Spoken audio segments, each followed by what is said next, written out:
Good afternoon, everyone. Good afternoon.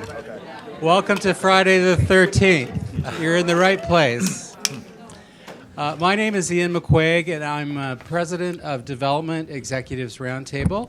I'm also a consultant with Graham Pelton Consulting, and I'm an advisor to a sprightly and exciting new fundraising startup website called Ubuntu, which is on my name tag here today. DER's dues are just $60. It's about the best value in town, and you can go to our website, dersf.org, and sign up for your membership there. We have a community tab where we have an annual sort of customer satisfaction, how can we do better survey for you to fill out. Takes about 5 minutes to do it, and one of the people who fills out the survey on our dersf.org website will actually get a $100 gift card for having done that. So I encourage you to do that. So on to the big show. On behalf of DER's partners, the Foundation Center, and also the San Francisco Business Times, which may be represented today by Mary Huss, the publisher.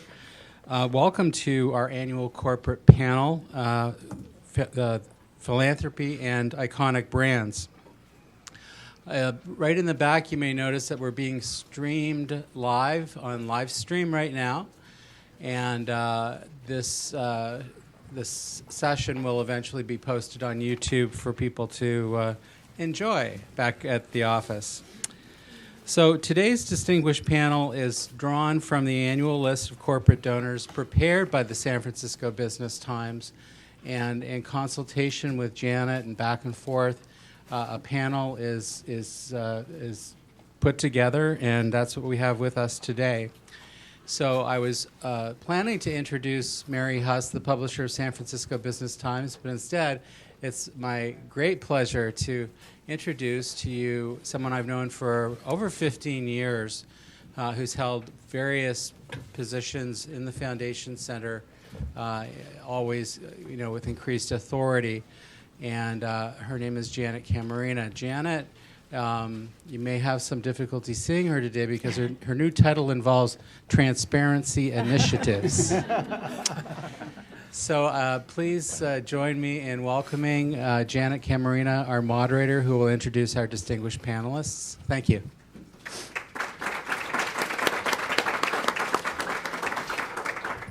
Good afternoon, everyone.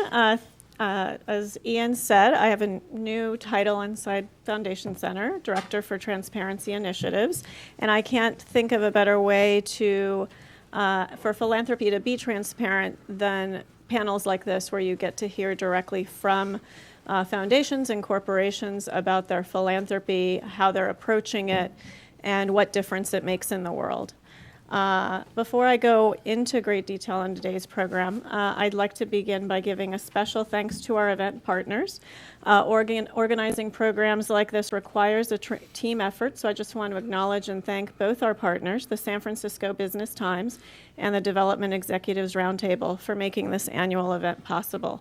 How many of you, out of curiosity, are at a Foundation Center event for the first time? Great. Our plan is working. We're often more of a well-kept secret than we'd like to be. And so I just want to take a moment to give you some background information about Foundation Center. Our mission is to strengthen the social sector by advancing knowledge about philanthropy in the U.S. and around the world. Upstairs in Suite 606, we have a state-of-the-art library and resource center that has many resources to help connect you to the funders and resources you need to thrive. Because, of course, at sessions like this, we can only feature 3 or 4 panelists. But in reality, upstairs, we have databases that can connect you with over 100,000 donors. And you can search through literally a database of more than 1 million grants of recently awarded grants. And many of you might be familiar with our flagship product, Foundation Directory Online. We have it upstairs, freely available, the top-of-the-line version of that. But we have recently added a new exciting database called Foundation Maps. Has anybody here played with Foundation Maps yet? Well, then the rest of you, the majority of you, should make it a point, put it on your to-do list, make it a New Year's resolution, come back to the library and take advantage of Foundation Maps. It's a really exciting tool that helps you visualize patterns of giving geographically. And you can, we actually are tracking grants globally. So it includes non-U.S. donors that are making grants in the U.S., as well as the ability to map your network and see who you're connected to, who you might trade introductions with. So it's kind of a great way to see that 6 degrees of Kevin Bacon, but in the philanthropy world, and make some pretty pictures along the way, both geographic and polka dot network maps that look like modern art masterpieces. So it's not just the old lists and library. There's some exciting new data tools to come up and take advantage of. And we continue to offer a variety of programs, including classes and webinars, and increasingly more and more webinars. So I encourage you to look at foundationcenter.org as well as grantspace.org, where programs like this are archived, but we also share our schedule of upcoming events. As far as logistics for this program, you should have picked up a handout of the speaker biographies, and I invite you to look at it to get to know our panelists a bit better, because in the interest of time, I'm not going to go into the great detail beyond their current roles. Also, we are video recording the program, as Ian stated, and streaming it live for the benefit of those who can't be here in person. And you can also find the file later at our media archive on our YouTube channel. And that means that we'll take questions in the latter half of the event. So please hold your questions until we open it up for that Q&A period. And then you should have picked up an index card, because we find that when we have this kind of amount of people in the room, we can get through more questions quicker if you submit them in writing. So if you didn't pick up an index card, they are outside at the front desk, and we'll also pass them around later when we open up the Q&A. But you might be wanting to jot down notes. And for our remote audience at home, we are inviting questions from you as well, and you can tweet them to hashtag FCSF, like Foundation Center San Francisco, live. So FCSF Live is the hashtag for this event. And if you are watching remotely from home, there's also a chat window where you can type your questions. So without further ado, I'd like to introduce our illustrious panel. Joining us today, we'll hear from Daniel Lee, Executive Director for the Levi Strauss Foundation. Sitting next to Daniel is Randy Chen, Regional Vice President for the Wells Fargo Foundation. On my right is Justin Steele, Bay Area Giving Lead for Google.org. And then at the end of the table is Jason Tremieux, Vice President of Community Relations for the San Francisco Bay Area Super Bowl 50 Host Committee, to round out our panel of corporate icon representatives. Please help me in welcoming them.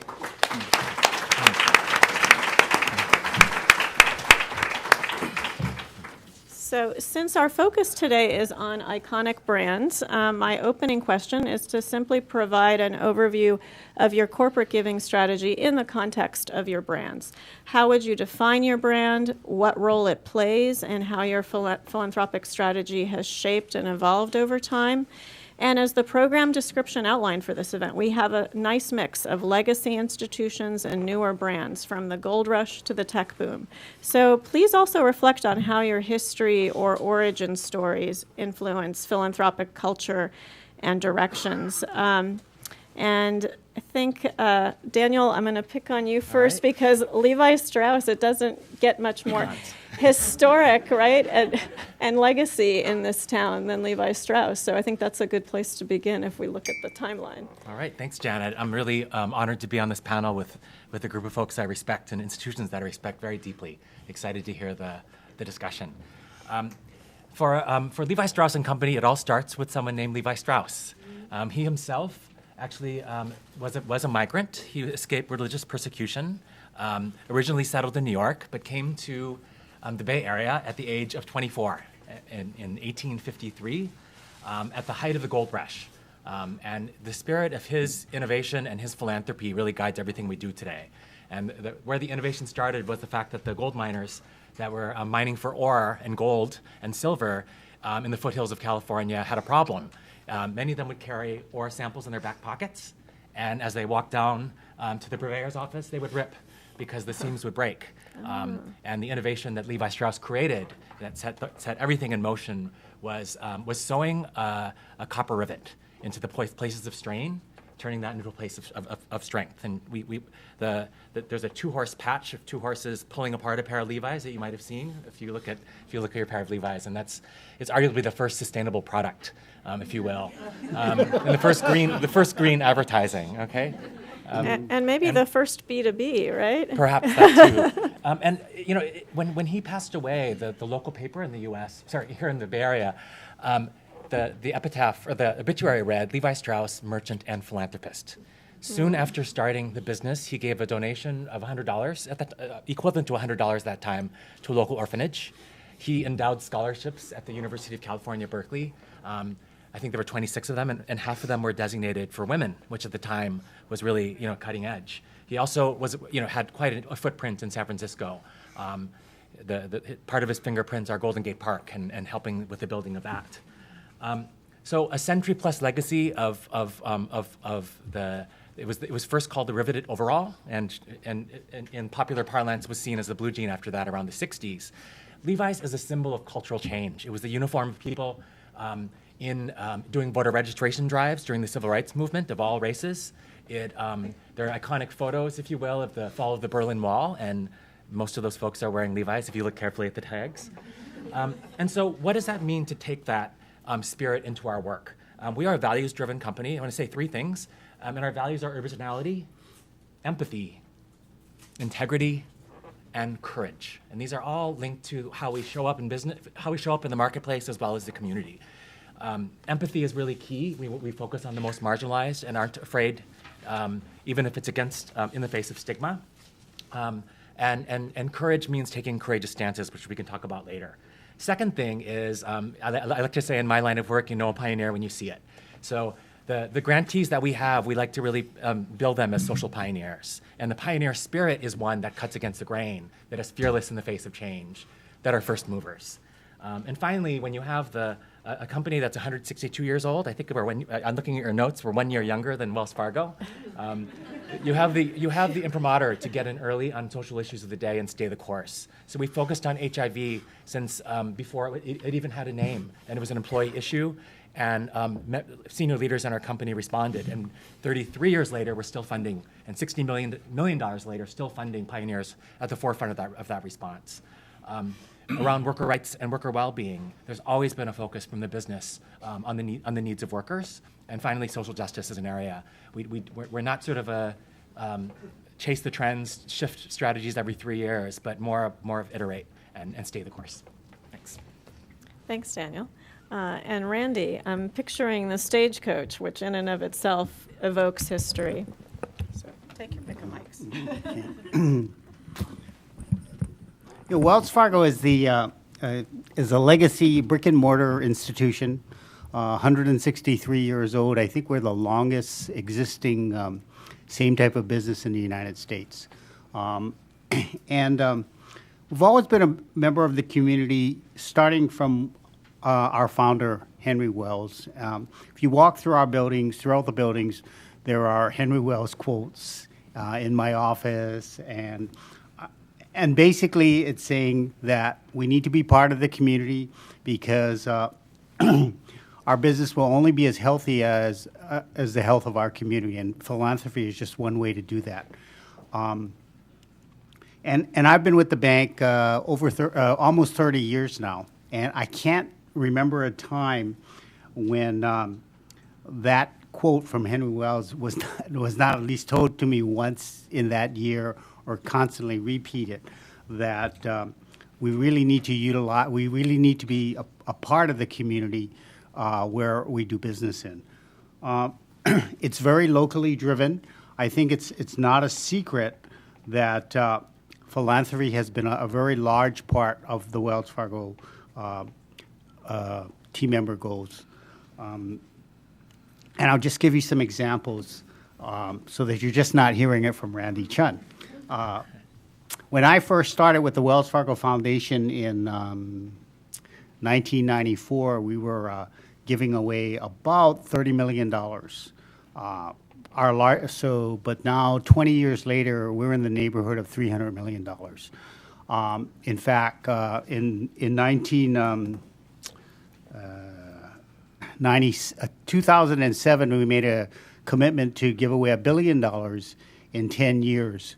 Well, 7 years later, we've already surpassed that, and we're still going strong. I mean, and there's no pushback from our shareholders or from senior leadership that we need to draw back, even though we're well beyond that $1 billion goal. In fact, this year we are on target to do between $280 and $290 million. We really encourage that with our employee base. For instance, we give them 2 days a year, 16 hours of paid time off for volunteer efforts, and we don't question that. Whatever you want to volunteer for, you're allowed. Our team members are engaged in it.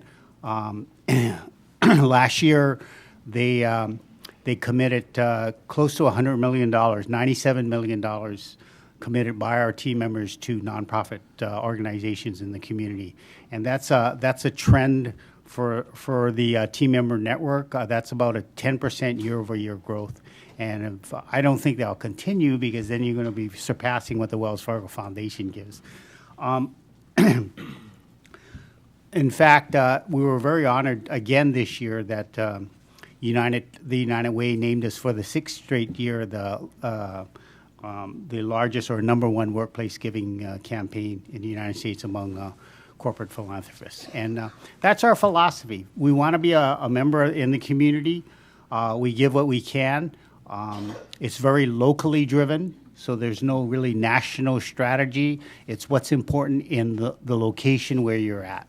So I like to say I may be one of the people that signed the checks, but I live in San Mateo, and I know what's going on around the Safeway in San Mateo County, but not the Safeway in Iowa or if there is a Safeway in Iowa. And your footprint has expanded. And our footprint has expanded a little bit. I think we're now in every country in the world, and have retail operations throughout the United States. And Justin, I guess we're actually going in order that you were established, even though originally it was just alphabetic. It's a little bit hard to believe that, given that we're one of the most valuable companies in the world, we're really just a teenager. And I think people forget that Google is really in its teenage years and still trying to figure itself out in the way that teenagers do. And so our inception story is obviously pretty recent. When Google made its initial public offering, Larry and Sergey wrote in the founder's letter that they were going to commit 1% of the equity of the company into the Google Foundation, so we have that established. They also committed to donate 1% of net profits every year to charitable causes. So that means that our budget sort of every year is sort of on the rise, which is really nice to be able to support the community in that way. In terms of how the giving is consistent with our brand, I think there's a couple of things to say. One, obviously, around innovation, right? Innovation is important to the company. There was a recent article that interviewed Astro Teller, who's the head of Google X. Well, I guess actually it's not Google X anymore, it's just X. The alphabet reorganization always confuses me. So now they're just the letter X. But Astro was saying in that article that for every 1,000 ideas that they evaluate in a rigorous way, really only one idea out of 1,000 rises to the top. And that's where you get your driverless car, that's where you get the Google glasses, that's where you get, I don't know if any of you have seen Project Loon. It's these like hot air balloons that like float in the stratosphere and will provide internet to areas all over the world that don't have access to the grid. And so, taking that spirit and really applying it into the social sector. Before I came to Google, I spent 5 years at a nonprofit called Year Up in Washington, D.C. So I very much know the reality of being on the nonprofit side and not feeling like funders were really willing to take risks with us and give us risk-oriented capital to make bold investments. And so we really try to make sure that in the investments that we make, that we're really supporting that spirit of innovation that we so value in the company. I think the other piece of it is sort of scale, right? So part of Google's mission statement is to make the world's information universally accessible and useful. And most recently, Larry Page, the co-founder of the company, has been talking about this toothbrush test where any new product needs to be used by at least 1 billion people twice a day. And so the scale at which the company sort of thinks and operates is just massive and tremendous. And that's a real tension when you start to think about how do you do local philanthropy well, because as we all know in this room, social impact happens usually on a relational basis, person by person. So how do you think about scaling relationships and scaling that kind of like transformational change that we're engaged in with people? And so I'm still trying to figure that out, to be honest. I've been in this role for 1.5 years. This is the first sort of dedicated portfolio we've had to Bay Area giving, despite the fact that we've given over $100 million to the Bay Area over the last few years. A really concerted strategic effort to try to figure out how do we partner more deeply with local communities. And that scale question is one I wrestle with a lot. And I think so far, sort of the way that I've reconciled it is to make sure that the organizations I'm supporting not only are having a deeply transformational impact with the individuals they're serving, but that there's also some element of systems change, right? Such that if that organization had disappeared, that the impact wouldn't disappear just with the individuals that they were serving, but there's a system that's fundamentally changed along with the organization. And so I think, that the investments in innovation, the investments in organizations really thinking about big scale would be the two pieces I'd say with the brand. And Jason, I think 50 Fund is new to us here, both in the region and also to being part of this panel. So what can you tell us about your brand and its connection to the NFL and the 49ers? Yep, so thanks so much for having the 50 Fund and the Super Bowl 50 host committee on the panel. As Daniel said, it's just great to be up here with so many colleagues that I also respect and who are doing tremendous work individually and as brands. So if Google is a teenager, we're like a newborn. And I don't want to take that analogy too far because we actually go away in a short amount of time. And so in that sense, I like to liken the 50 Fund to a pop-up. And we, Super Bowl 50 will be played in the Bay Area in a few short months, 85 days actually. Wow. How you feeling? And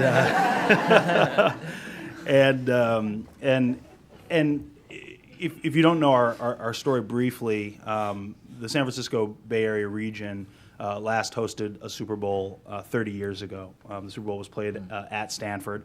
The 49ers actually were in it and won. But obviously it's a very different time, and the Bay Area in some respects is a very different place.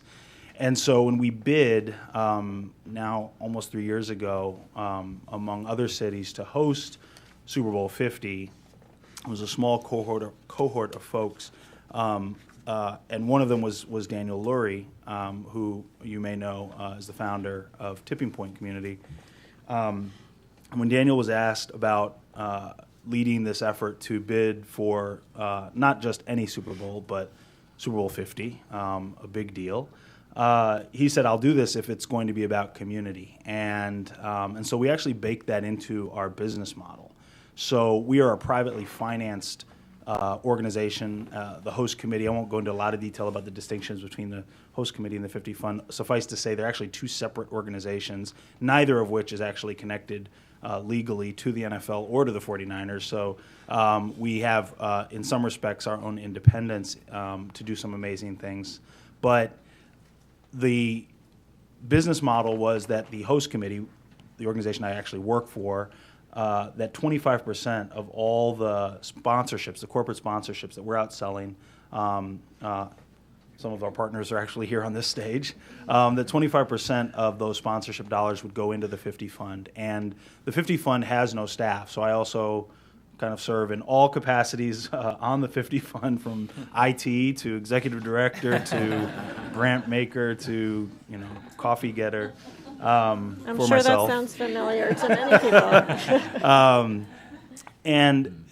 It has been it's been very exciting to see, I think I don't want to speak for any of the companies certainly on this stage or others, but I think part of what the allure of them coming on board with us was not only to deliver an exceptional fan experience that will really rival anything that anyone has ever seen when it comes to not just Super Bowls but sporting events generally, but that they were motivated by the fact that this was going to be about more than the game, that this was going to be about leaving a legacy of impact for Bay Area communities. So we created the 50 Fund to do that, and we went through a lot of thought about how we should structure ourselves. And this may come up later, but it was at a time when I was setting this up that the NFL was going through some particularly public challenges around issues related to domestic violence, sexual assault, concussions. And there was some calls for, let's make the 50 Fund stand for that and work on that. And my ultimate recommendation, which our board agreed with, was that what we really should be about was not excluding any investments in those areas, but really harnessing the momentum and the excitement of hosting this milestone event and the support we were getting from these amazing brands, and do as much good as we can while we have the moment, and shine the brightest spotlight and arguably the biggest megaphone on how the Bay Area as a region has challenges. And ultimately we settled on specifically talking about the challenges facing low-income children, youth, and young adults, birth through 24.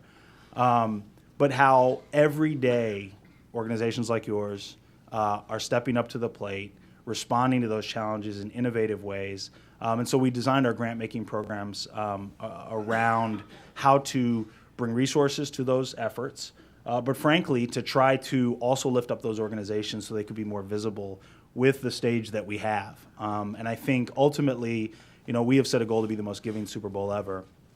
And we have, in just under a year, distributed already over $5 million to about 100 Bay Area nonprofits. And we're still not done yet, but I don't care how much money we gave away or could give away. It's still a drop in the bucket to the need, and we're still not going to be here like these other amazing brands are. So with what we have, we want to try to do the most with. And so I think that's what kind of led our philosophy, if you will. And our grant-making strategy has followed that. We didn't want to create new things. We wanted to double down on things that were here.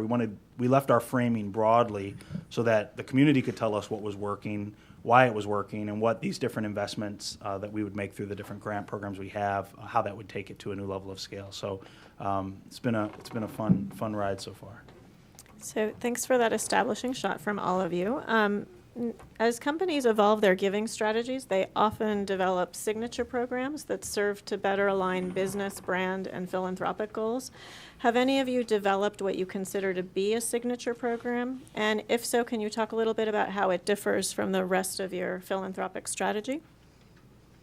And I'll let whoever has a signature program experience to share go first. I can begin.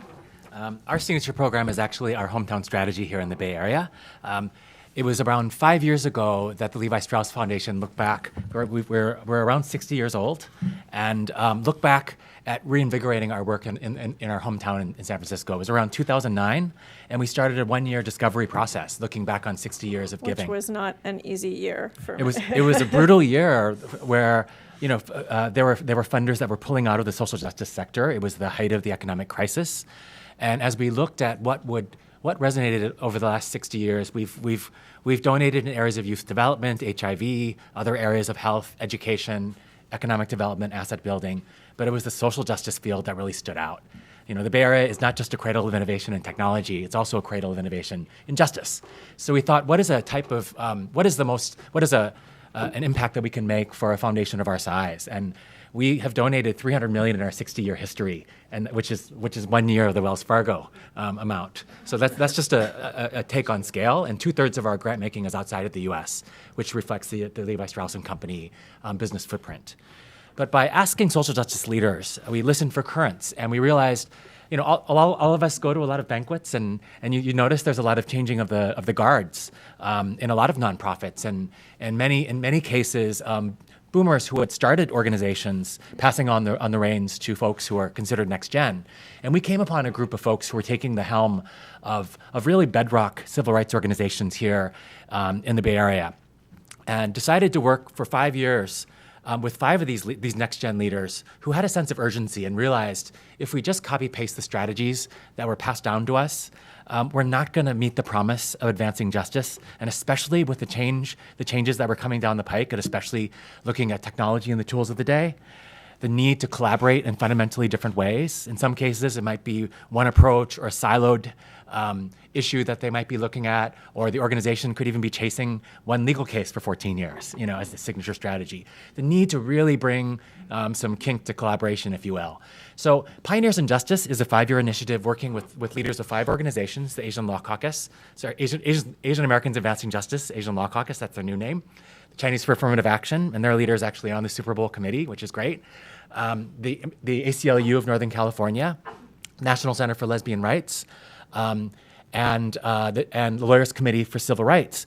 And these leaders, we were working with them on their change agendas, and we realized that understanding the new tools of the day, like social media, and new forms of collaboration, and elevating their voices isn't just a turnkey solution. And we embarked on a 5-year process of learning alongside them, providing experimental grants, having 4-day, half-day sessions that we call Pioneers Forums every other month. So we went beyond the grant in a really big way that took maybe half of the staff time of our U.S. senior program manager, and documented it. If you do a Google search for very useful tool for Pioneers in Justice, on our website there's a book-length case study written by Heather McLeod Grant, who wrote the book Forces for Good. We wanted to show that fundamental changes are possible. We wanted to show that investing over the long term in bedrock civil rights organizations, in retrofitting them, if you will, is worthwhile, and the results are really powerful. The ACLU, for example, is working in the Central Valley, has a very powerful Spanish language following, and working on issues of criminal justice and immigration. And the average card-carrying member, even in the Bay Area, was generally a 60-year-old white male, even in the Bay Area. So that's just an example of some of the change.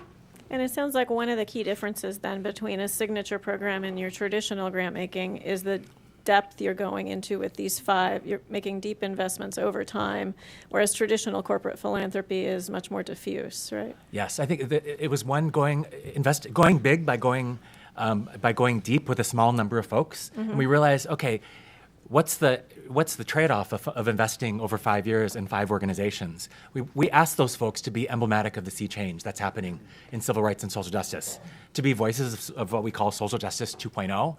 That's more collaborative, that uses new tools of the day. So we really went beyond the grant through convening, through capacity building. We work with Rockwood Leadership Institutes, for example. And we realized we can only do that. It's a very high-touch strategy as a hometown strategy. Spurring collaboration in the Philippines is really difficult by comparison, or in Cape Town, for example. And with a staff of 6, that's including everyone as a global foundation, it's in our wheelhouse. So. Those are some of the differences, and we can't do it in every one of our areas. But I think that element of going beyond and walking alongside grantees was really worthwhile. And we're about to start a second 4-year period, actually, and we'll be announcing 7 Pioneers in Justice very soon. So stay tuned. Any other signature programs from the panel to talk about? I mentioned that we, as a host committee and as the 50 Fund, we wanted to leave our frame broad, helping close the opportunity gap for low-income children, youth, and young adults in the Bay Area. And we were doing that through really 2 grant programs, 2 competitive grant programs. Our Game Changer grant program, which are large investments in organizations, larger, $250,000 to $500,000, in organizations that have an evidence base in terms of evidence-based intervention, evidence-informed intervention, have effective track records of success, and the potential to scale through an investment of that size.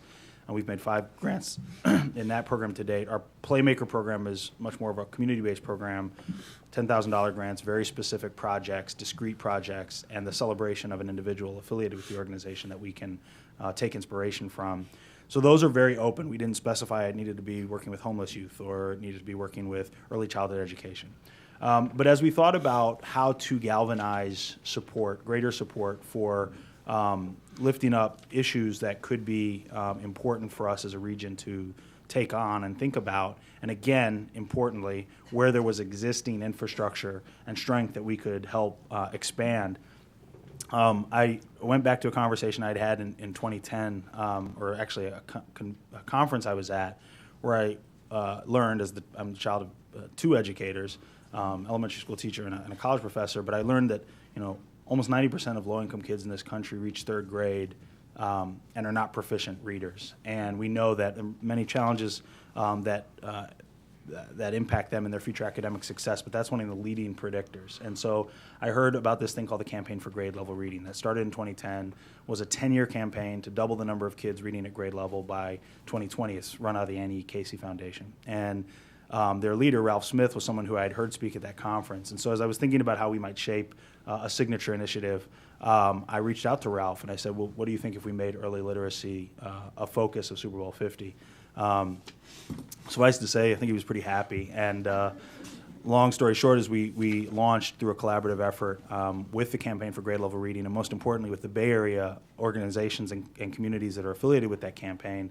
We launched the Read Zone, an effort intentionally going beyond Super Bowl 50. So we started with summer 2015 and we go to summer 2016 with the goal of providing access to high quality, literacy enhancing summer learning environments for 50,000 low-income Bay Area kids between those two summers. And then the second goal, engaging 50,000 what we're calling literacy champions, people who come alongside these young readers, these struggling readers, and help them to make progress and stay advanced, particularly during the summer months.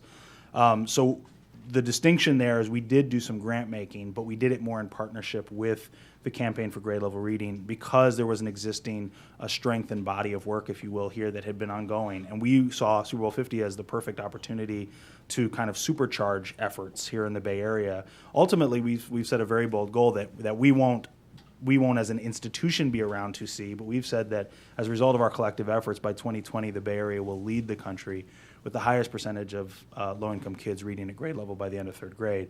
Now, we could only confidently make that commitment because of the existing organizations doing the work on the ground that were already here. And so that was, for us, a way to raise an issue up that, and I know obviously I'm sitting on a panel with some folks in tech, but as we thought about it, there's a whole tranche of kids that are not accessing these programs because they're missing a fundamental skill, and a skill that data shows we can correct for. And if not in the Bay Area, where? How can we allow this to persist? So we've set that out as a goal and a signature initiative.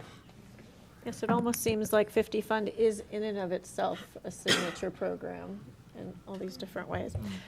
So now that before I go to the next, anybody else have any thoughts about signature programs?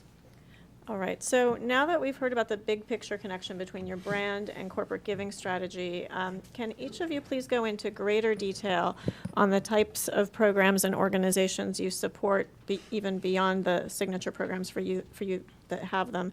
And since stories bring the work to life, please describe one or two community partnerships that really illustrate the kinds of projects you're looking to support or might signal new directions in which you think you'll be going, and try to point out what characteristics make these organizations a great fit for your brand and overall giving strategy. And let's see, why don't we start with Google, since we didn't hear from you in the last round. Sure. So we have three core areas that we focus on in our giving: homelessness, youth employment, and most recently racial justice work. I'm just curious in the audience, how many people have heard of our work in any of these three areas: homelessness, youth employment, or racial justice? All right, smaller amount of people. How many? We also run the Google Impact Challenge. How many people have heard of the Google Impact Challenge? That's what I figured that would be the case.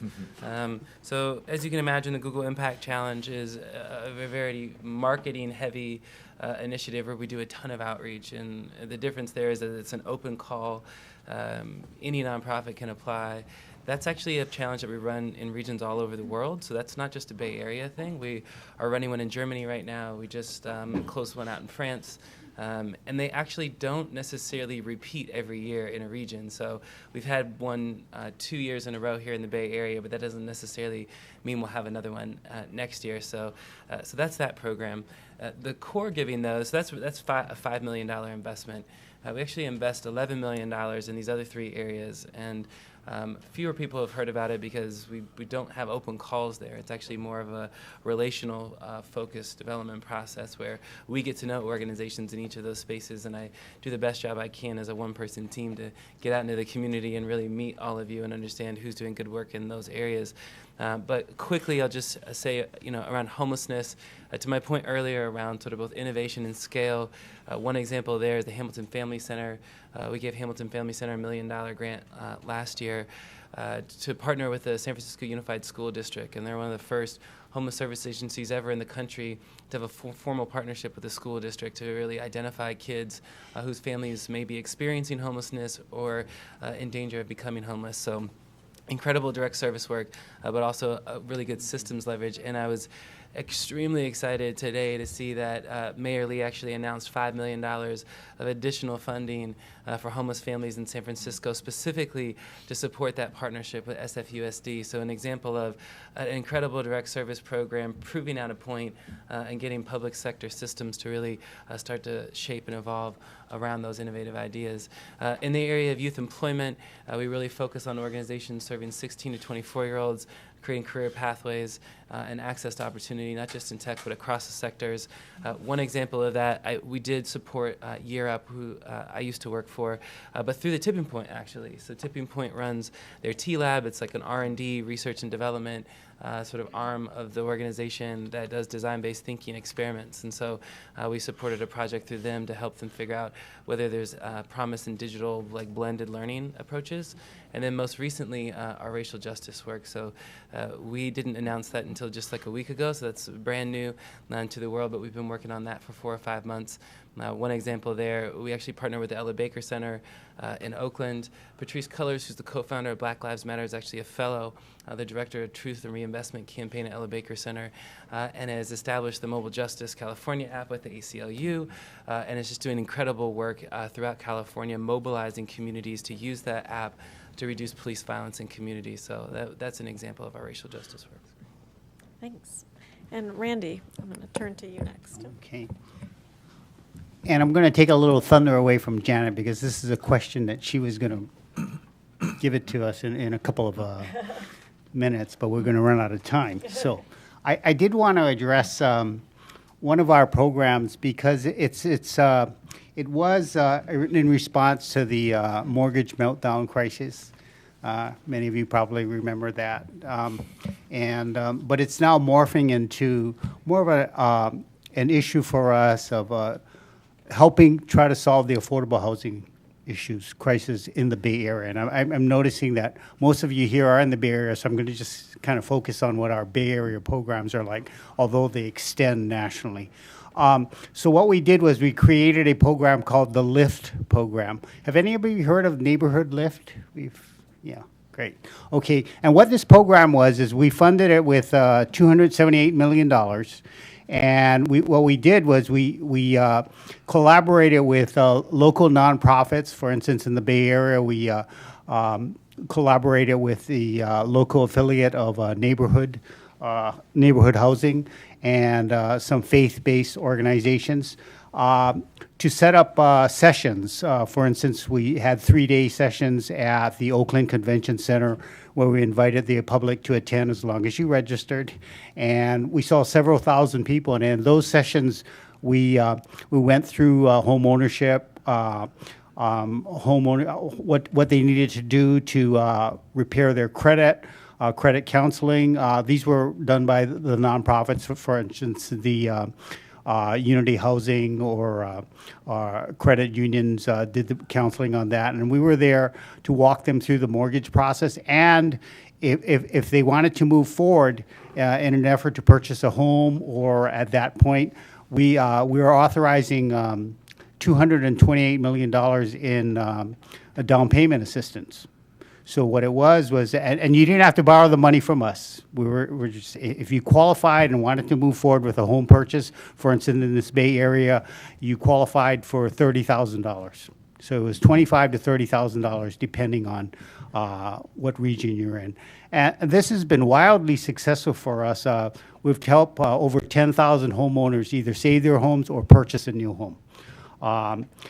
This program is going to continue. The funding is almost out, but we've decided that we're going to try to move forward more strategically on simply addressing affordable housing issues in the Bay Area. And as probably all of you know, there is no affordable housing in the Bay Area. So how do you address those concerns? So we're targeting that, formulating the strategies, because we can't, I mean, I'll be very frank about it, $30,000 assistance, well, it's essentially free money, but it doesn't go very far in the Bay Area. I mean, that went very far when we had the program, let's say, in smaller communities in the Pacific Northwest or even Idaho or something of that nature. $30,000 could be the down payment, or even maybe in Sacramento. So we're looking at other options to address further the needs and larger scale populations. I mean, 10,000 is still a significant number, but it's still a very small number when you look at the population as a scale. And Daniel, tell us a story beyond Pioneers for Justice about some of the other work that you're doing. Sure. Why don't we get out, take a trip overseas? I think one of the questions that you were probably going to ask, you were planning to ask, I think, had to do with what our work in our supply chain. And you know, as everyone knows, as most folks know, our supply chain is 100% outside of the U.S. and our sourcing happens in about 400 factories in about 20 countries around the world. You know, Levi Strauss and Company was the first company to have terms of engagement, which was a code of conduct, and this was back in 1991. And folks thought at that time that as a company they were nuts for having one, that we would lose out on price. But it ended up being the code that launched 1,000 other codes. And now we have these systems of monitoring and basically based on checklists. At the 20-year anniversary, which was about 4 years ago, we looked at, you know, as being a pioneer in the space, the 20-year anniversary of the terms of engagement, and thought, are we really getting at the impact that we want in apparel workers' lives? Bear in mind that apparel workers are about 80% women. They're generally migrants from rural areas to burgeoning cities like Phnom Penh or Dhaka.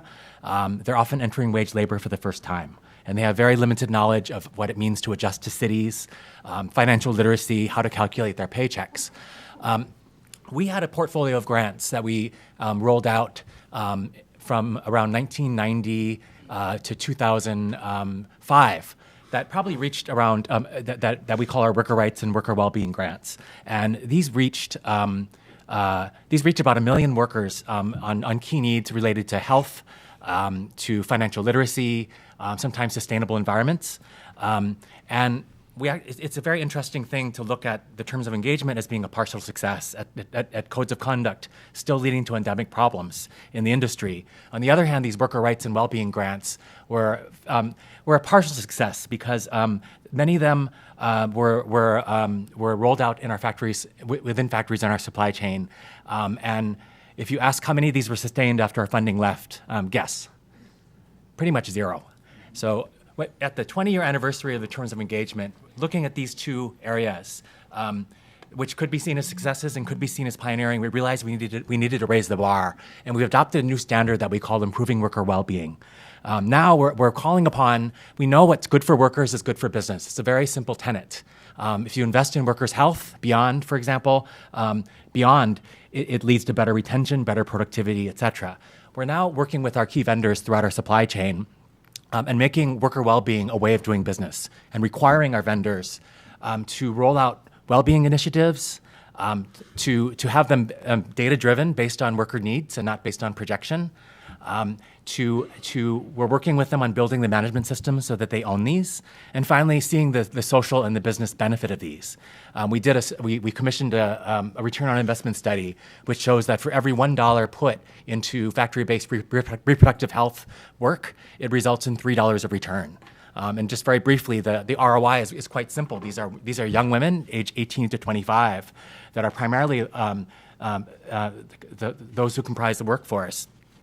The data showed by looking at by rolling out peer-to-peer reproductive health programs that many women were simply skipping work during their monthly menstrual cycles.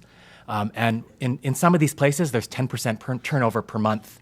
So it created this sense that women workers were flighty, that they were lazy, But by opening up peer-to-peer education, by providing education, providing access to a sanitary napkin, as well as a painkiller, it provided a $4 to 1 return on investment in 2 factories in Pakistan and Egypt.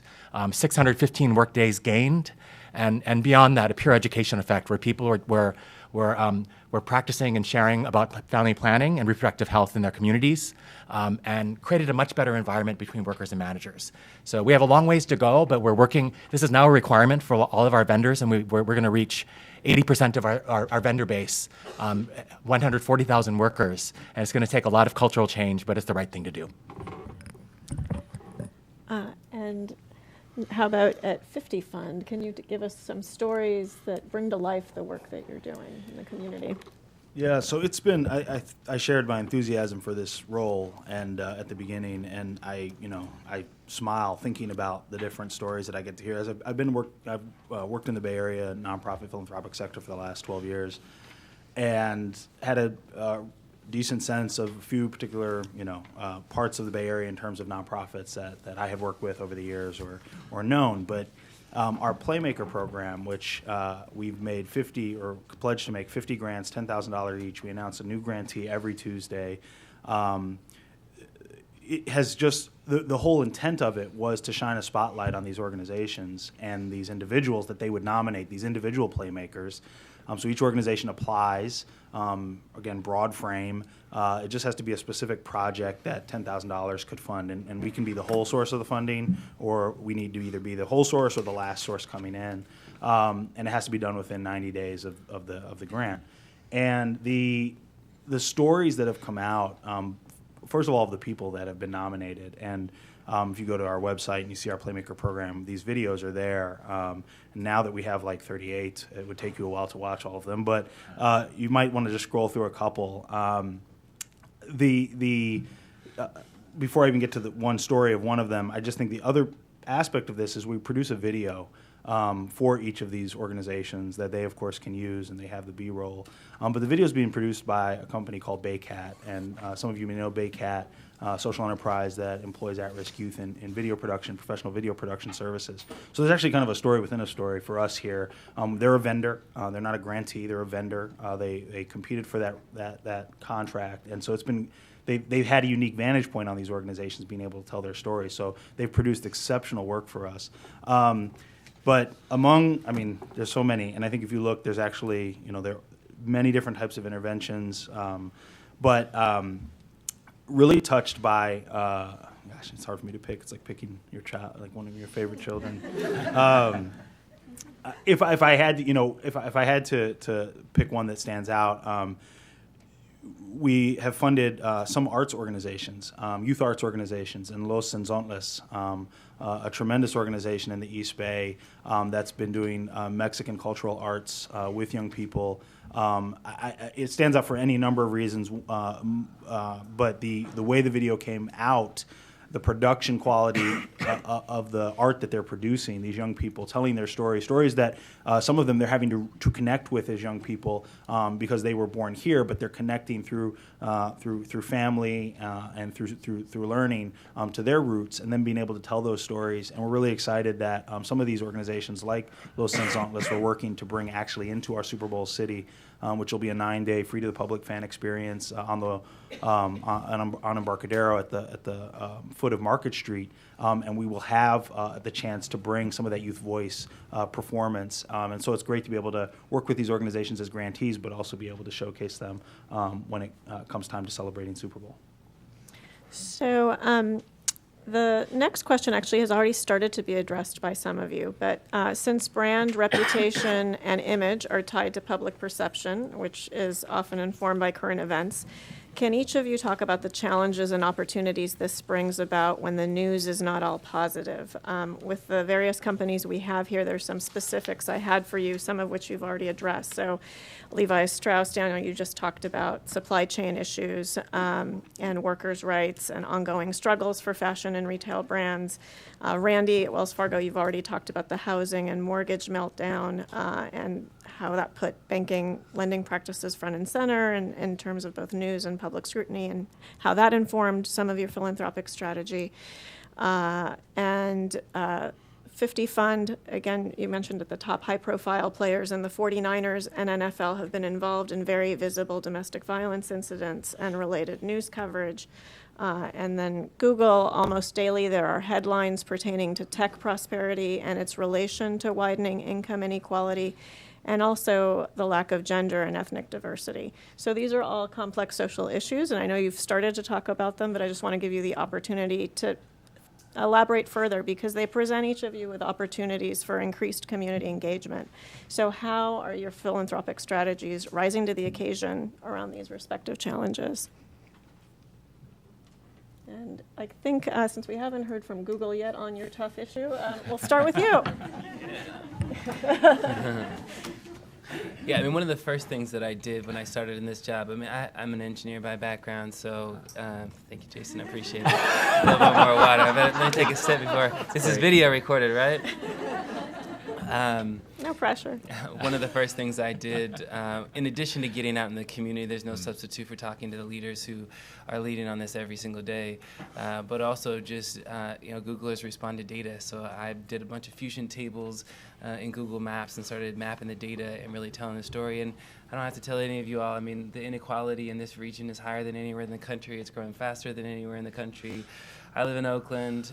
You're seeing all kinds of housing displacement. It's a huge, huge challenge, and I don't want to pretend that even the $15 million that I'll spend this year could even dent some of those huge social challenges. But if you look at the issue area focus, obviously the impact challenge is more issue area agnostic, but the focus on racial justice, youth employment, and homelessness sort of maps up right up against jobs and housing, which I think in listening to community leaders, those are the two issues, particularly as it relates to tech companies and the impact in low-income and underserved communities, two really acute issues. So our racial justice work and our youth employment work is really geared towards both eliminating systemic racial bias and providing more opportunities so that everybody can participate in this economic boom, because we know a lot of communities are really held back from being able to do that. And then when it comes to housing, it's such a hard issue. I mean, I've studied it back and forth and tried to figure out what are the right points of intervention. At this point, really focused on homelessness, really serving the most vulnerable people who are being affected and displaced, but then also preventing homelessness for people who, with a little bit of support, might be able to actually keep their housing.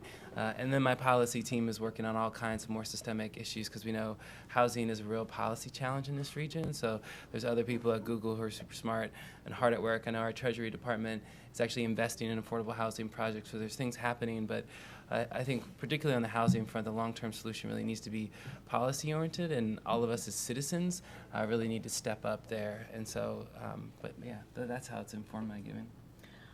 And Jason, you mentioned how you initially, that played a role, the domestic violence incidents played a role in your initial planning. Any other elaboration recently?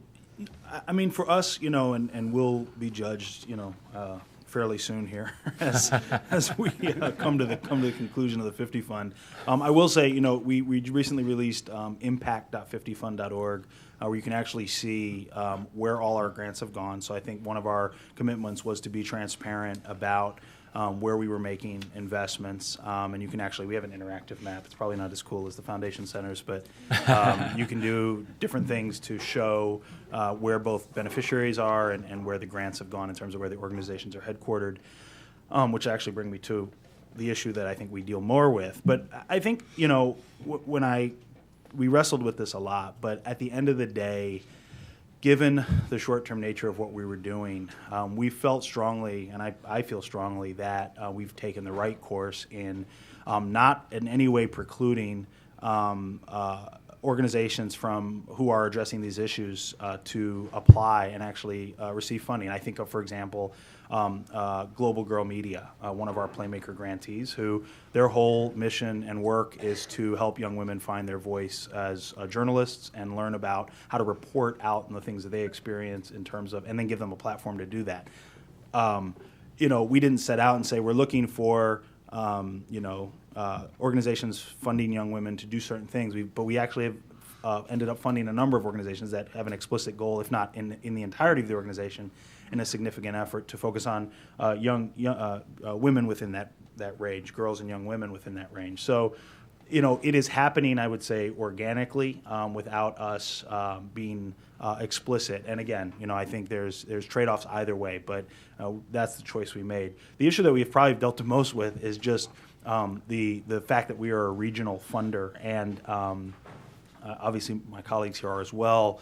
But when you think about what our ultimate measure of success is, now stepping out of the 50 fund with my host committee hat on February 8th, what will people be saying about Super Bowl 50? What will people be saying about, the impact that it's had? And, our goal from day one is we can do all this stuff, but if on February 8th you surveyed the general Bay Area and folks were like, that we don't want to do that again, then we won't have been successful. And I think part of the way that and why our 50 fund launched a full year, the earliest any philanthropic effort had ever launched with any Super Bowl ever, why we're trying to put the most money out to organizations is not so that we can buy off people's votes about what Super Bowl meant, but because we needed the time to be able to actually impact organizations and impact communities and deliver real substantive impact. And that's not, we didn't come up with that. These organizations that do this work every day, we just have the platform. So doing that, though, in a region is challenging because we have exceptional organizations throughout the entire 9-county Bay Area, but getting the outreach out, getting the word out, wanting to make sure we were new, even though we have Super Bowl next to our name. You still have to reach out to folks and tell them about the opportunities you have and that you want them to submit. The flip side and the challenge of that has been, we've had to say no to 90% of that. We've received over 700 applications across all of our grant programs, and we've funded, about 70 organizations. We've had to say no to like 90% of the applicants. That's very challenging. As a longtime grant writer, we also made the grant application very short. I don't know if any of you have filled out any of our grant applications, but we consistently hear they're too short. We can't say enough about our organization. I would actually say we're training through that, and I think those of you who know that's actually a helpful skill to have. But I digress. Doing this in a 9-county region and making sure regions feel like they hear about opportunities, they apply for opportunities, and then when they see those graphs. We initially struggled because organizations that were headquartered were getting, particularly for our large flagship Game Changer grants, we had organizations getting grants that were in Oakland, but the actual funding, if you remember our 3 criteria, one of them was the potential to scale the work through an investment of that size. The organization in Oakland was actually expanding to Santa Clara County with their evidence-based model. So the dollars were going into Oakland, and there was a Business Times article that came out around the summertime. It had a very nice infographic, but it showed ton of investment in Oakland and San Francisco, and not much investment in Santa Clara, not much investment in San Jose. And so while that, from a headquarter perspective, is correct, when we actually now in our infographic, we start with the beneficiaries. Who's benefiting from these dollars, not just which organizations are getting them. And you actually see a much more balanced picture. But suffice it to say, obviously, we're not able to please everybody. And we're not able to fund very good organizations that we wish we could because we also have limited resources. Thank you. And Daniel, Randy, I think you already said a lot about this, so I don't know if you have anything to add. I'd like to say something about controversy. Okay. Because Levi Strauss & Company, bear in mind, is a privately held company, there have been moments where the leaders, business leaders and family shareholders have really put the company, its voice on the line on the issues of the day and actually created a lot of controversy and heat. 1982, HIV was called the gay cancer back then.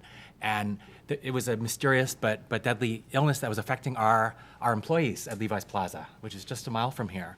And folks said, "This is, can we hand out leaflets because this is affecting our community?" And Bob Haas, who was the CFO, I believe, at the time, a number of folks came to him and said, "We have a problem. What do we do?"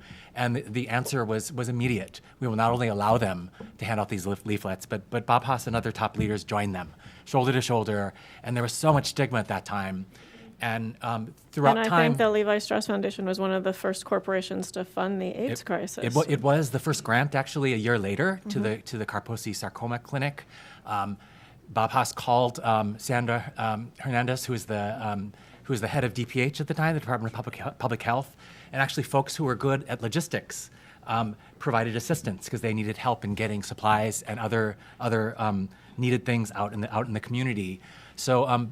He was always raising HIV as a business issue. The first AIDS in the Workplace conference happened in 1986 in our headquarters, and we were the first corporate foundation to fund syringe access in the face of, as a proven strategy around HIV. The data bears it out.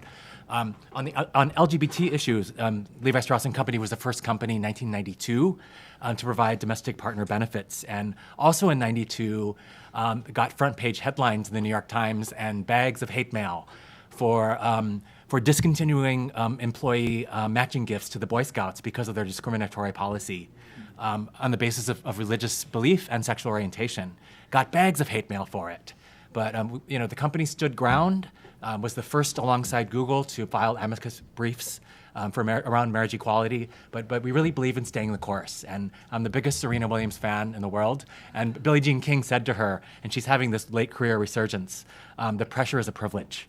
And that pressure is a privilege, and we really believe that pressure makes us stronger. And what good is it if you're not, ruffling a few feathers along the way? So one of the reasons everybody comes to this program is to hear how to build relationships productively with each of you, particularly if you have outsider status in that you've never received a grant from one of your organizations. So we're going to segue to your answers on that next, but while I do that, I'm going to invite questions from the audience as well. So if you have index cards filled out, hold them up. And Ian, is there somebody who can come and collect? All right, so just hold them up when you're ready, and they'll be brought up to me. And so relationship building advice in the context of corporate philanthropy. How do you like people to introduce themselves and their work to you? Do you have a pipeline gateway to you that is a process that people can navigate? Because sometimes it's not so clear or transparent. And 50 Fund, I'm going to start with you since we have a short window for you, right? Yeah. So we have an application period open right now. Our fourth and final Playmaker round is open at 50fund.org. You can apply. It won't take you too long. So that is, and then we will be opening our final Game Changer round next month. I know everyone has been waiting about that, and we wanted to be able to start letting the word out. When it comes to relationship building, I obviously believe deeply that, yes, that is traditionally how this work gets done. Unfortunately, in the case of the 50 Fund, there's 85 days left, and I have actually some other programs beyond the 50 Fund that I manage, and I don't have a very large team. I don't say that to shut down the conversation. I just say that to say our applications are open. We invite applications. We intentionally made them so you didn't have to spend oodles and oodles of time and hours on end. But that is your best chance to get funding. We have a two-step process of review with an advisory council. Our board makes final decisions, and you can see our board members. But I will say, and you'll recognize many of the names, I've just been really, grateful that organizations have taken the time to apply, especially with the rate of rejection that unfortunately we've been faced with. But that's the best way, the best avenue for us in the time that we have left before we wind things down. And how about at Google? Well, in the years that we run the Impact Challenge, that's the open door, and then outside the Impact Challenge is really developing a relationship with me, which I realize is really tough because I'm the bottleneck for all of you to get into the relationship with the company, but with Google.org, not necessarily with the company. But I'd say I guess my one piece of advice on the core giving that we do around racial justice, homelessness, and youth and employment, and I realize we also don't have a ton of information online because we're just pivoting our strategy so often. But to be a deep listener in terms of what our focus is and what we like to fund. I've been in your shoes, so I really empathize with it, but it does get frustrating over time when people are just pitching you, and I'm trying to be nice and empathetic, but I'm also like, our interests just are not aligned and matched up. Like, are you listening to the focus on innovation? Are you listening to the focus on scale? I can't just fund direct service only. The company won't approve it. And so that's what I really appreciate as getting into a relationship with folks is listening on both sides. Like, let me really deeply listen to what you're doing and the impact you're making, and you listen to all these stakeholders that I've got to satisfy as well. And I think those are the best partnerships when we can really get into a relationship together. And I feel like I'm a grant writer in this job because I co-write all the grant applications with you guys. It's not an application process where it's like submit it and I'll read it. It's like, no, like we spend a lot of time talking about the idea. We flesh the idea out, then we write the proposal together. So I've been writing grants all month. So I'm like, oh my gosh, it's like Or back in the rewriting them. yeah, and rewriting and editing, and to make sure that they translate, because I think my job is largely as a translator, so that when I bring them to the company, I think well over 90% of the grants that I've recommended have been immediately approved, and most of the rest have eventually been approved with some revisions. And so I take that really seriously. Like when I bring stuff to the company, I don't want them to have to be spending a lot of time pushing back. I want them to look at it and know Justin's going to bring us stuff that's going to really resonate with employees in the company. So, and that's a long process, and it requires a lot of energy on both sides. And I know that makes it a little bit of a bottleneck, but it is what it is. And how about at Wells Fargo? How do you connect with the community? Well, first of all, I do want to, because I'm going to have to say this, I do want to thank you for coming and listening to us and taking some time out of your busy day. Because at Wells Fargo, where, as the original question was, everybody's online now, so it's very hard to get a face-to-face. So with me, as I said, we're very loco-driven, and so essentially, the best way to make the contact is to make a contact with a Wells Fargo employee who is willing to stand up and send an email or call me to say that this organization fits into our profile and I'm involved with it somehow, or I'm standing up for your organization, and I trust this organization. I'd like you to consider funding. The worst person to contact is me, unless you already have you're already in our funding cycle, because we get over 100,000 requests a year. So it's just not possible for me to get a real concept of your organization on a phone call or even over coffee. Yeah.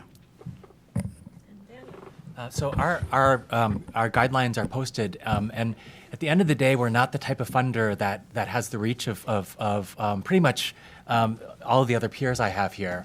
We have 120 grantees in about 30 countries around the world, 2/3 outside of the U.S. So what that boils down to in the Bay Area is about 20. And I really struggle with I've read some of what is the statistic about the percentage of foundations that don't accept proposals? Well, it's interesting you asked. Last time we looked at this, it was getting to be over half that are more strategic. It's much higher than that I now. think There's it's like recent- 60%. Yeah, and we struggle with that because when you have 6 staff that are operating in very niche areas like HIV advocacy, legal and policy advocacy in that area, for example, and working with the most marginalized, I hire people who can find them. And to work in those field areas. But we do receive many letters of inquiry. I think the key thing is, as with every funder, it's always useful to look at the guidelines. And they're often quite narrow, and in our case, unfortunately, they are. And I wish I could spend a lot more time with folks when the areas that we're focused on, like Pioneers in Justice, for example. We've made the bet to focus on 5 organizations and go really deep and tell that story. The trade-offs between I think transparency and being accessible and effectiveness, just to be really honest, it's something that's really challenging, and especially as a small funder that operates in these niche areas. But I think the key thing I think is look carefully at the guidelines, and we receive a lot of requests, and we answer all of them, even though we say we don't receive unsolicited requests. We do respond to them. Yeah.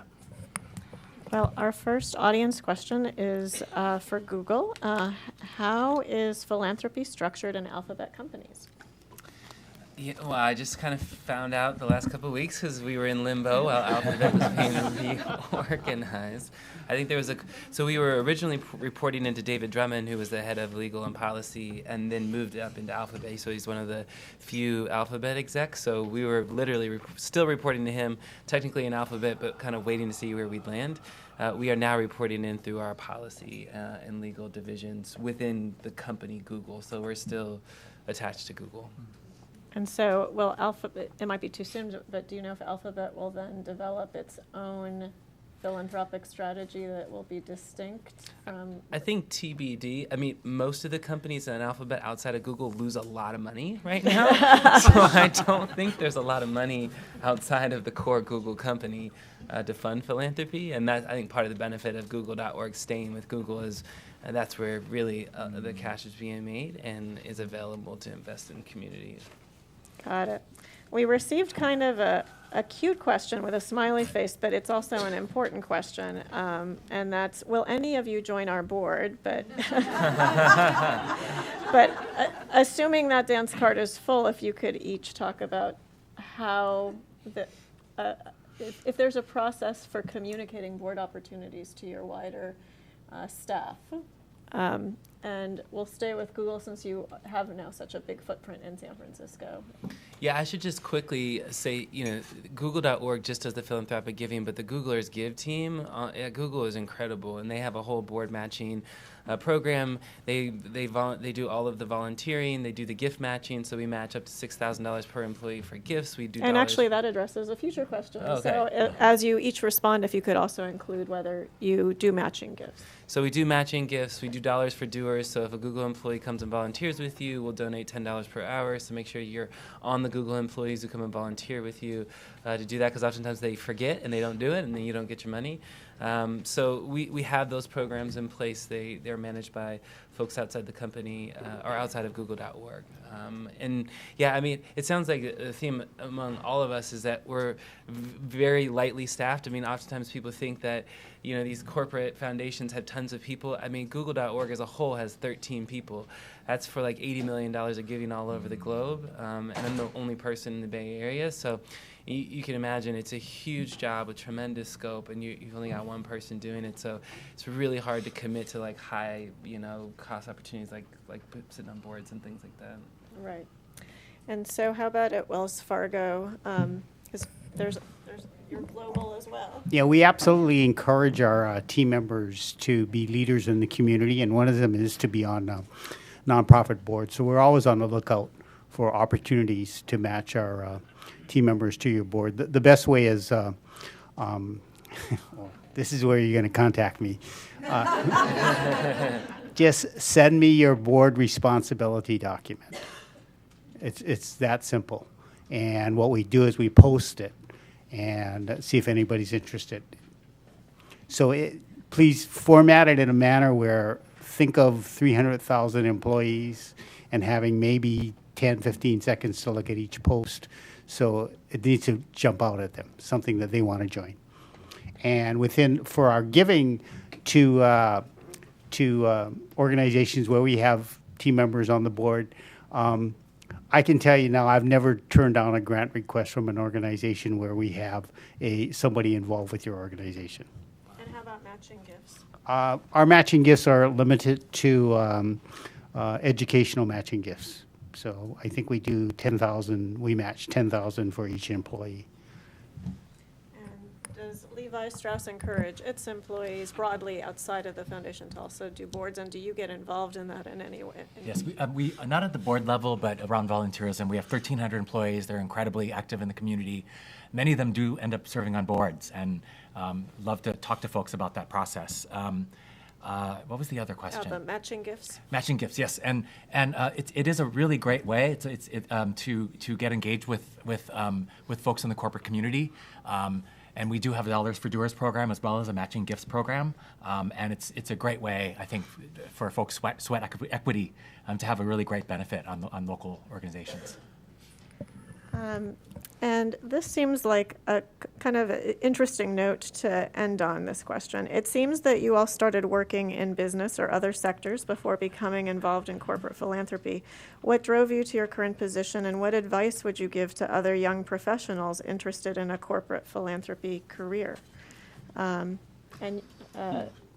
Jason, you mentioned having a lot of sympathy for grant writers, so I sense there's some nonprofit background there that you can speak to that landed you where you are now. Can you? Yeah, I mean, just briefly, I like to talk about my career. I've tried to spend at what I call the intersection of the marketplace and social impact. So I'm really interested in how do you harness the power of the market to do good. And I have not worked in a a for-profit corporate setting. I have worked for some nonprofits that I felt operated in a very corporate manner in terms of structure, and so I've appreciated that. I've worked a lot in the social enterprise space, and I feel that there's a discipline that comes from being in the marketplace that causes you to have to move quickly. You have to seize opportunities, and so I think some of those lessons have been very important. It's been definitely helpful with a Super Bowl because that date is not moving. So we have to move, we have to move thoughtfully, but we do have to move very fast. And the benefit of that is, I think, yes, we too, obviously, you've heard, there are no staff for the 50 fund, but I think if you look, I'm proud of the board and the track record we have of investment, because I think what we have is we try to surround ourselves with people who are very thoughtful and smart, and then also people who are very knowledgeable about communities, and then of course we had amazing communities that have applied and applicants. So it's been hopefully a proof point that you can do this work thoughtfully under very tight pressures, very public pressures. Again, I don't want to get ahead of ourselves because we're not done yet, but I think in terms of the advice, I probably am biased towards this, but again, I do think there is having some exposure to the marketplace in a for-profit setting, or at least in nonprofits that I think operate. Maybe they have a lot of folks that came to that nonprofit from a corporate setting. I found those individuals very valuable in my own development, even though I've always been in the nonprofit space, because I think they operate with a set of values, and maybe with I think we all respond to these issues with a sense of urgency, right? These are very important problems we work with every day. But I think sometimes the discipline of the marketplace can I like forcing mechanisms, things that actually force you to have to make decisions. And I think for young people in this, thinking about moving into this work philanthropically, I like how Justin said it, in terms of taking risk, being bold, but having a very strong rationale for why you think it's going to play out a certain way, and doing the due diligence. Those are skills that you can develop and I think apply then in a corporate philanthropy environment. And Justin, how did you become googly? Yeah, I think this is a really hard field to try to target as a career opportunity. Most of these corporate philanthropy departments are super small within the company. If you look at google.org, most of the entry-level roles, which are general management skill set, are filled internally, so they never even really open up externally. And then for the more senior level roles, it's usually hiring people with deep expertise. So it's hiring engineers to help do our tech work, or hiring someone from USAID to do our international development work. You've usually developed a hard skill set that was intended for something different, and you get recruited into it. So I honestly don't know that there is a career pathway into this work. A lot of young people think that my job is the coolest job they've ever heard of, and are always asking me, how do I get into this? And I didn't look for this. Literally, Google found me on LinkedIn. They recruited me out of So Europe what did you online. think you were going to be doing? When they first contacted me, I thought they were going to try to put me into the developing world and doing clean water work, and I told them no. Urban poverty is my heart and passion, social justice. I'm not interested. And then they said, well, we're having this little problem out here with tech backlash in the Bay Area, and we could probably use somebody to do that deep local work. And I said, no, that actually sounds pretty interesting. And the rest is history. But I couldn't have targeted this. A year and a half ago, I had no idea I was going to end up doing this. So I'm not sure that these are maybe these gentlemen, they've been at it longer than I have, see the career pathway into it, but I haven't seen the clear pathway. And Randy, you're 30 years in, I think you said, or getting there. So I'm a victim of a mergers and acquisitions, so it's an odd story. It's not a career path. And Daniel, how about it from your view? I couldn't. I would say it's really hard to generalize. I studied early Christian heretics. I studied religion and history. If any of you have heard of Elaine Pagel's Gnosticism, I worked with her and went to divinity school after that. Got involved with the HIV/AIDS world and talked my way into a job after working for Let's Go Travel Guides. at the International Gay and Lesbian Human Rights Commission, that was my dream job, working, doing human rights advocacy with folks, with about 500 advocates all over Asia. I did that for 5 years. The organization was about to move to New York. I saw the writing on the wall, and I was about to get laid off. And the development officer put a note on my chair saying, you might find this interesting, because the Levi Strauss Foundation was looking for someone to be based in Asia, and I wanted to move there. It was purely serendipity. And I grabbed it and I applied. We operate a lot more like a private foundation in many ways, but what's unique about the corporate setting, a few things, and I do a lot of, it's interesting, I see a lot of resumes, and we probably get 200 or 400 per position when they do open up. And I think one is what's That different from sounds like other, harder odds than a proposal. it's humbling. I was not the first choice, I know, in any job that I've had. Like 5 months later, they call me, and I find my way in sometimes. I was the last person to get in off the wait list in my university too. So you make it happen, you bring it to bear. I guess my point is, it was Justin, as we were eating, that said something that was really perceptive. We are framers. We're constantly translating, and we're translating what the issues and events of the day are to the company. So that's one thing, the ability to tell a story, the ability to relate, not just going horizontal. And we often go to policy plumbing and program plumbing, but what does this mean? Yeah. Right? And what are the values, and elevating to values and what it means, and also the human stories, and also how to titrate impact. The ability to frame a story for an audience, for a specific outcome, those are the folks that I'm looking for. Yeah. And if someone is talking about, for example, like Black Lives Matter, or talking about mass incarceration, for example, and our board of directors are half members of Levi Strauss descendants. Many of them are the Haas's, and half are business leaders in the company. It's really critical to be able to translate that. Yeah. And it's almost, I give them a crash course in being the NPR reporter in many ways, because you have to, within 2 or 3 sentences, give the who, what, when, where, why, and how, and get to the outcome of why it matters. Yep. And that kind of penetrating communication is really key. That goes about, what does this mean? I think that ability also to communicate across sectors, across bubbles, those people who are nimble, able to talk to someone in government to see how they think about something, able to speak with someone who is the most deeply affected by an issue, as well as the person who's a nonprofit leader in that organization. And finally, I think the ability to talk about impact, and there's probably 3 things that are in our wheelhouse around talking about impact. The ability to tell a good story and humanize. I think second, really good metrics. And third, social analysis, like color in how these forces shape lives. The ability to weave those together really well, that's what I look for. Because if you can't tell that story quickly and relate it to someone outside of someone who might be a business leader and not have a lot of time, that's really key. That's well said. Yeah, and you've just translated it for us, so I feel like we have a much better understanding of the job. So we've covered a lot of ground today. Please help me in thanking our panelists for their words of wisdom and advice.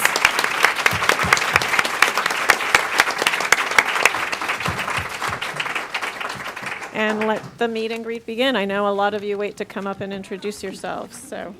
Me too. Hi. Amazing. I'm Justin. Me too. That was fun.